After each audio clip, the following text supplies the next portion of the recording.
मेरा मुझ में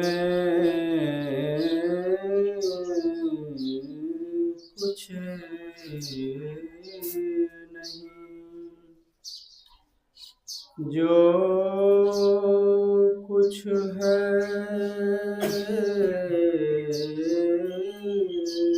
प्रभु तोर।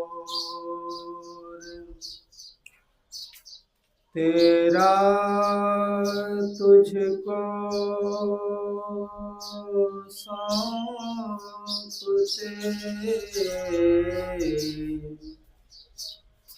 क्या लागत है मोर, क्या लागत है मोर।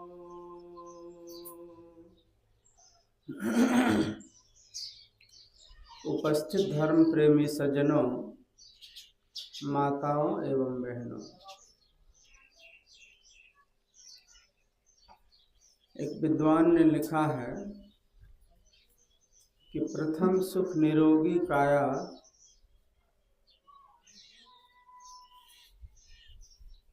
दोसर सुख हाथ कछु माया,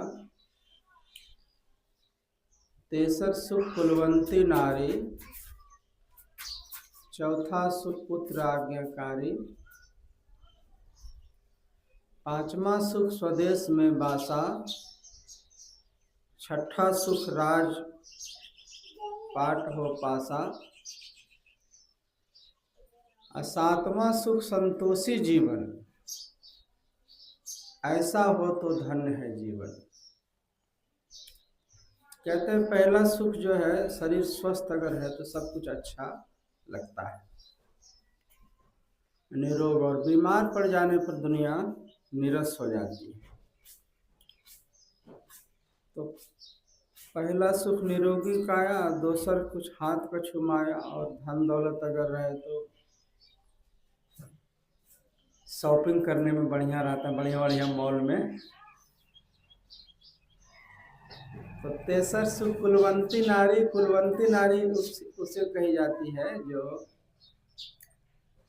उसे कहा जाता है जो अच्छे कुल खानदान से ताल्लुक रखने वाला हो। अच्छा कुल खानदान किसको कहते हैं? संस्कारी। घर से आए हुए अगर वधू हो तो कैसा भी घर है तो मैनेज कर लेती है। तो संस्कारी घर का क्या पहचान है? जिसके घर में सत्संग होता हो, जहाँ वैष्णव भोजन बनता हो, साधु महात्मा अतिथियों का रिस्पेक्ट होता हो, और अच्छे पद में कोई हो उस घर में, कोई चाचा मामा दादा काका, तो उस घर के बच्चे को उसी तरह का सोच बन जाता है। अब सुबह उठ करके कोई वर्दी वाला व्यक्ति को देखेंगे अपने घर में तो बच्चा मोटिवेट होगा ना।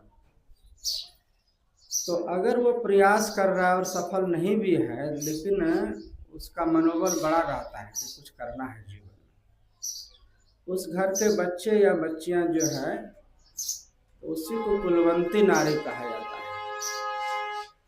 जो हीन भावना से ग्रस्त है, जिसमें कि क्षुद्रपना वाला स्वभाव रहता है, छोटी छोटी बात में छल कपट करना, कोई चीज को बिना पूछे उठा लेना, उदारता की कमी दर्शाना, सेवा भाव की कमी होना, तो फिर वो दिक्कत हो जाता है। तो तीसरा सुख कुलवंती नारी और चौथा सुख पुत्र आज्ञाकारी। अगर बाल बच्चे माँ बाप का अनुकूल हो, आज्ञा और उपदेश आदेश में रहे तो ज़्यादा बेहतर है। क्योंकि बाल बच्चे कितना वो पढ़ लिख के बड़ा आदमी हो जाता है, जब तक हम उम्र नहीं पूरा जी लेते हैं तो जीवन का अनुभव ज्ञान नहीं हो पाता है।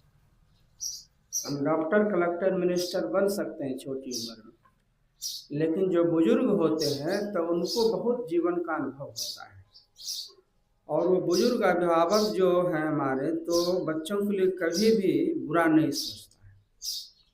थोड़ी देर के लिए लग सकता है, लेकिन जो उनकी आज्ञा में रहता है तो माँ बाप को भी सुख मिलता है और बच्चे की भी भलाई होती है।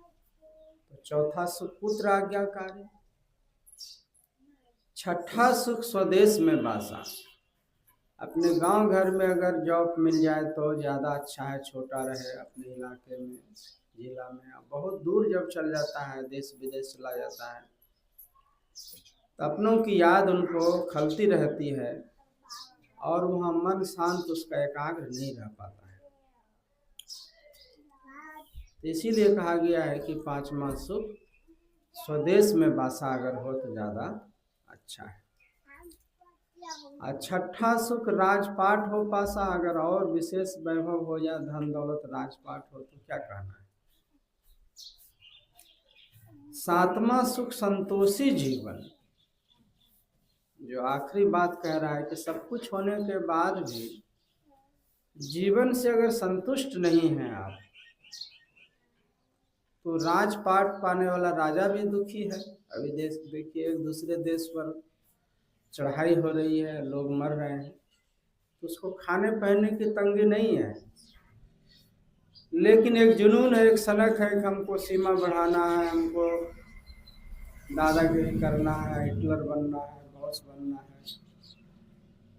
और निरीह व्यक्ति की जान चली जा रही है, उसको कोई परवाह नहीं रहता है। इसीलिए कहा जाता है कि तपो राज राजो नर्क। जब बहुत आदमी पुण्य करता है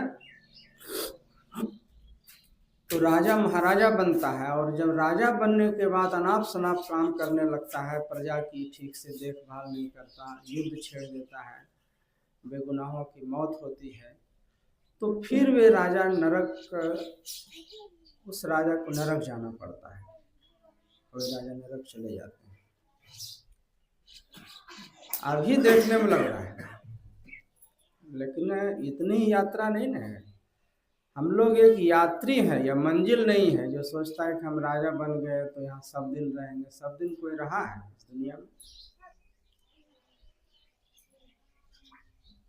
जिनके एक बोली से क्या बन जाता था, क्या से क्या बिगड़ जाता था, जिसके मुख से निकली हुई बातें कानून बन जाती थी। और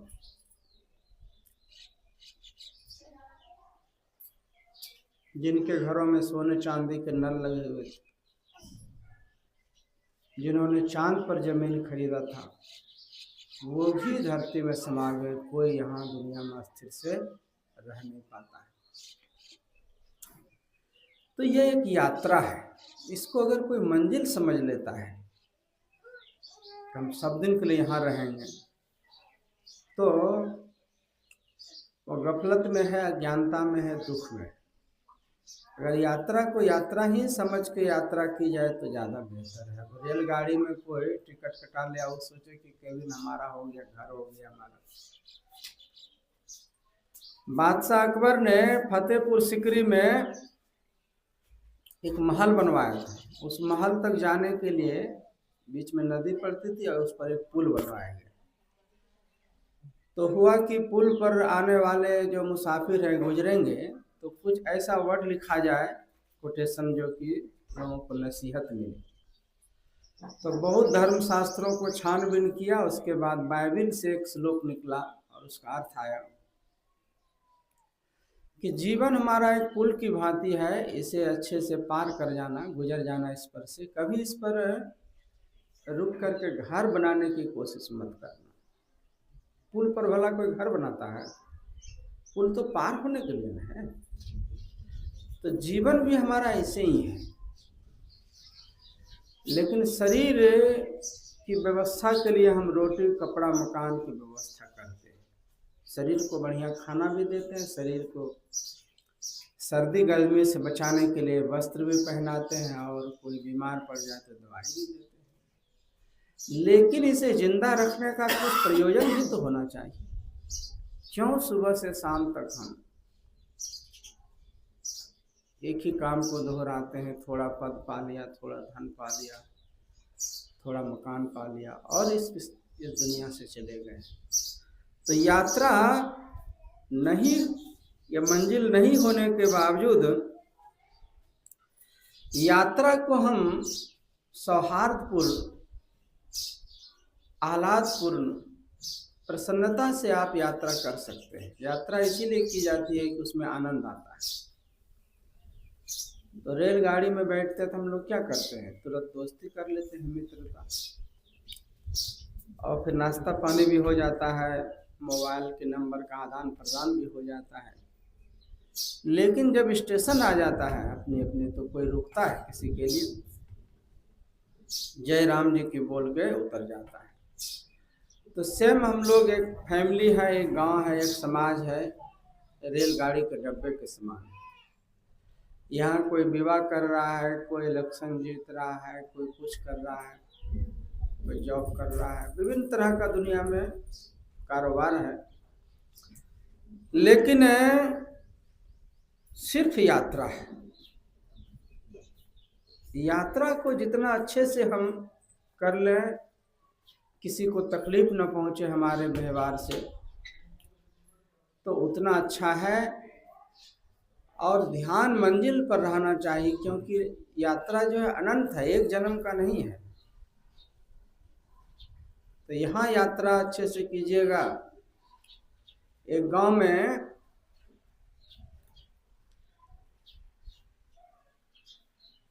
आदमी नाराज होकर के जा रहा था दूसरे गांव में रहने के लिए।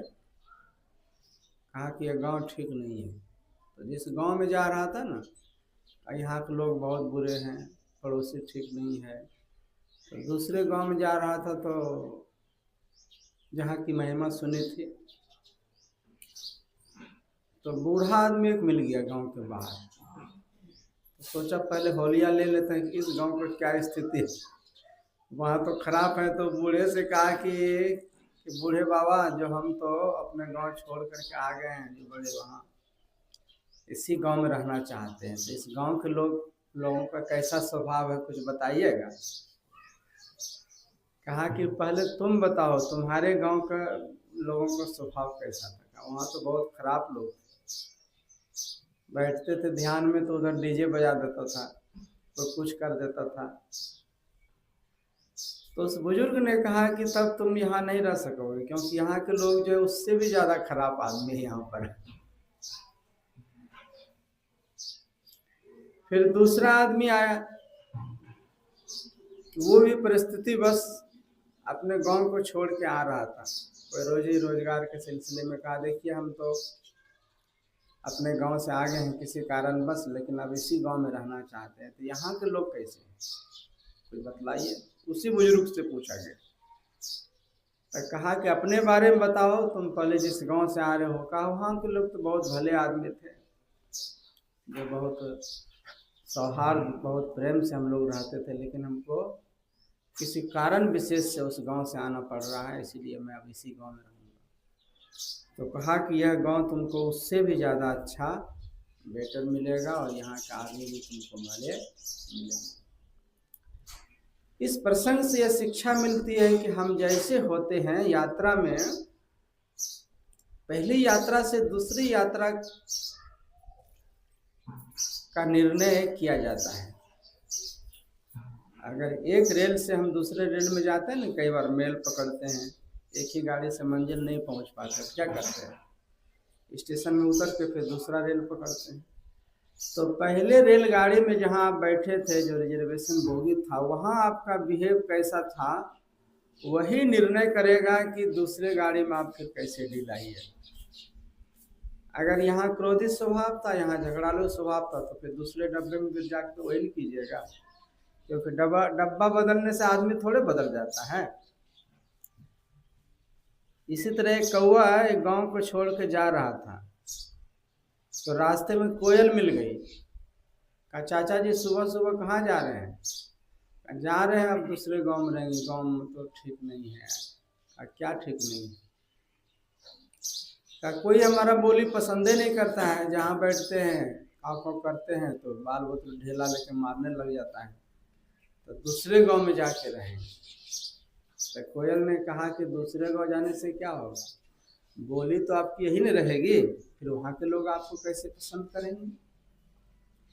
बोली को सुधारिए, अगर हो सकता है चेंज कीजिए, तो यहाँ भी आपका रिस्पेक्ट है और जहाँ जाइएगा वहाँ भी रिस्पेक्ट है। तो यह जो यात्रा है जीवन की, इससे अगली यात्रा जो नेक्स्ट यात्रा है, नेक्स्ट जीवन मिलेगा, उसकी झलक यहीं से मिलेगी। नेक्स्ट जीवन आपका कैसे होने वाला है, अगर यहाँ आप ठीक से हैं। लोग कहते हैं ना कि मरने पर मुक्ति नहीं होती है, जीते जी अगर मुक्त अवस्था में है तो आपको मरने पर मुक्ति मिलेगी। अगर इस जीवन में सुखी नहीं है, इतना संसाधन भगवान ने दिया है, फिर भी आप भगवान से शिकायत करते हैं। 100 चीज जो गिफ्ट में मिला है, जिसके आप योग नहीं थे, परमात्मा ने कृपा करके दिया है। और जो चीज आपके पास है वो चीज आप आस पड़ोस के लोग पाने के लिए तरस रहा है, लेकिन उसकी तरफ न देख करके, जैसे मान लीजिए कि संतान है, अब किसी को 2 संतान है, किसी को 4 संतान है, और किसी को 1 भी नहीं है, तो हम हैं हमारे पास तो हम उसको महत्व देते हैं, लेकिन जिसको नहीं हो रहा है तो उसको पता है। गॉड गिफ्ट न है। बहुत सी चीजें ऐसी चीजें हैं, जैसे आपका स्वास्थ्य, तो जो मृत्यु और जीवन से जूझ रहा होता है, तो उससे अच्छे हैं हम, सूखी रोटी खा करके भी अच्छे नींद ले रहे हैं, तो हम उससे अच्छे हैं। तो 100 चीजें अच्छी है हमारे जीवन में, उसको छोड़ करके अगर सिर्फ कमी पर नजर रहेगी तो हम निश्चित ही दुखी रहेंगे। इसीलिए कहा गया कि 7वां सुख संतोषी जीवन। जब तक जीवन में संतुष्टि नहीं आएगी, तो सब कुछ पाने के बाद भी हम दुखी हो सकते हैं। और जीवन में अगर संतुष्टि आ जाए तो कम बजट में भी हम सुखपूर्वक जी सकते हैं। भारी भरकम बजट से ये मत समझिएगा कि जिसके घर में टाइल्स मार्बल लगे हुए हैं और बहुत गाड़ियां हैं और उसके घर में कोई कलर नहीं है, वहाँ भी झगड़ा है, वहाँ भी वैमनस्य है। वो तो मानसिक स्थिति होती है। उसको बाहरी धन दौलत से, एक माई कह रही थी कि सब कुछ है घर में, खाने पहनने का कोई काम भी नहीं है, और फिर भी झगड़ा किए बिना रोटी नहीं पचता है। जब तक लड़ाई नहीं करेगा ना आपस में, तो खाना बैठे बैठे हजम कैसे होगा? खाने की तो व्यवस्था भगवान कर दिया, लेकिन हजम कैसे होगा? तो कुछ न कुछ लड़ाई का बहाना ढूंढ लेता है लोग आपस में। कोई सास बहू में लड़ लेता है, कोई पड़ोसी में लड़ लेता है, कोई ननद से लड़ लेता है, कोई भाई भाई में बिना मतलब कोई मुद्दा ठान लेता है। इसी बहाने से मन लगा रहता है, कोर्ट कचहरी दौड़ते रहता है। तो संत महापुरुष कहते हैं कि संतुष्टि भरा जीवन कम बजट में कैसे होगा? जब तक उस भगवान पर विश्वास नहीं कीजिएगा तो यह संभव नहीं हो सकेगा। इसीलिए कहा गया कि भगवान पर विश्वास कीजिए, और जो उन्होंने दिया है जरूरत से ज़्यादा दिया है, जो हम लोग सोचे नहीं थे, जो कल्पना नहीं किए थे, जिस दुनिया को आप देखे नहीं थे, उस दुनिया को आप देखने की कल्पना नहीं किए थे, उस दुनिया को आप देख रहे हैं। इतना 4 लाइन, इतना हाईवे, इतना जगह जगह पर गांव सड़क देखा था किसी ने? सोचा था? लेकिन देखिए आज गांव गांव में सारा विकास हो रहा है।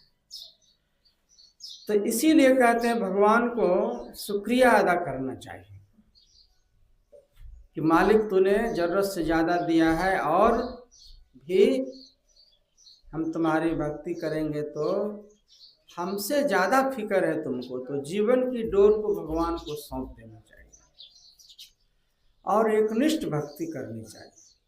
इसीलिए श्रीमद् भगवत गीता के 9वें अध्याय में आया कि देवताओं का व्रत करने वाले देवताओं के पास, पितरों का व्रत करने वाले पितरों के पास, और भिन्न भिन्न भूतों को पूजने वाले उन भूतों के पास जाते हैं। और हे अर्जुन, जो मेरा भजन करता है वह मेरे पास आता है। जिसका स्मरण कीजिएगा वही ना उसी तरह की वृत्ति हो जाएगी। कोई देवी देवता की पूजा करता है, लेकिन आप स्वयं देवी देवता बन सकते हैं साधना करके। देवता का मतलब होता है किसी को कुछ देने की शक्ति आ जाए, कुछ हेल्प करने की शक्ति आ जाए, कुछ मदद करने की शक्ति आ जाए, कुछ आशीर्वाद देने की शक्ति आ जाए, उसी को देवता कहते हैं।